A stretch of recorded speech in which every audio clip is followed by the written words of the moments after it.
জনপ্রিয়তার আর এক নাম যেন সৌমিত্রিষা কুণ্ডু। ছোট পর্দার মিঠাই ধারাবাহিক থেকে দর্শকের মনে জায়গা করেছিলেন সৌমিত্রিষা।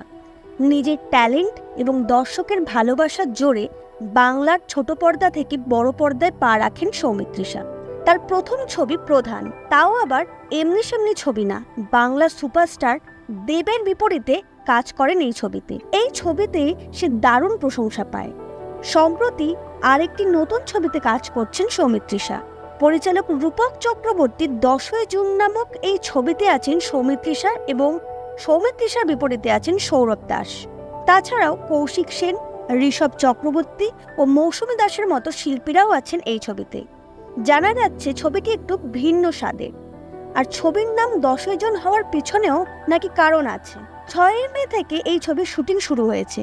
ব্যান্ডেল ও কলকাতার বিভিন্ন লোকেশনে চলবে এই ছবির শুটিং।